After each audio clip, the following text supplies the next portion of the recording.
রাজধানীতে ৫ আগস্ট গুলি করে ছাত্র জনতা হত্যায় অভিযুক্ত এপিবিএনে কর্মরত মোহাম্মদ সুজন হোসেন নামে সেই পুলিশ সদস্য গ্রেপ্তার হয়েছে। শাহবাগ থানার হত্যা মামলায় তাকে গ্রেপ্তার দেখানো হবে। ঢাকা মেডিকেল কলেজ হাসপাতাল সংলগ্ন চানখারপুল এলাকায় আন্দোলনকারীদের ওপর ঊর্ধ্বতন কর্মকর্তার নির্দেশে গুলি চালান তিনি। এয়ারবাদলের রিপোর্ট।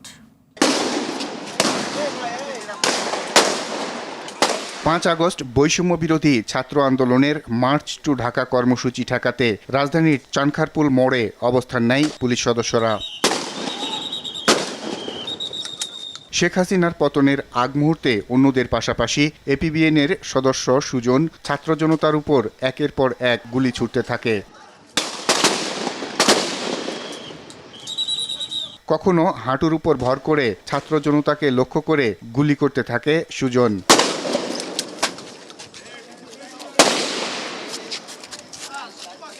কখনো শুয়ে থেকে নিখুঁত নিশানায় গুলি চালাতে দেখা যায় তাকে।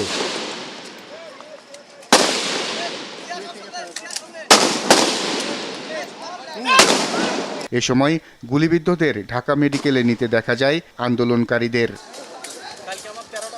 ঘাতক সুজন হোসেন এপিবিএন ১৩ উত্তরায় কর্মরত ছিলেন। গত ২৮ জুলাই থেকে ১৭ আগস্ট পর্যন্ত তিনি পুলিশ লাইন্সে কর্মরত ছিলেন। পরে তাকে পুনরায় এপিবিএনে ফেরানো হয়। বৃহস্পতিবার রাতে মোহাম্মদ সুজন হোসেনকে রাজধানী থেকে গ্রেপ্তার করা হয়। গ্রেপ্তার সুজন হোসেন ঢাকা জেলার ধামরাই থানার ইন্দ্রা গ্রামের মৃত আমাজউদ্দিনের ছেলে বলে জানা গেছে। আর বাদল, RTV, ঢাকা।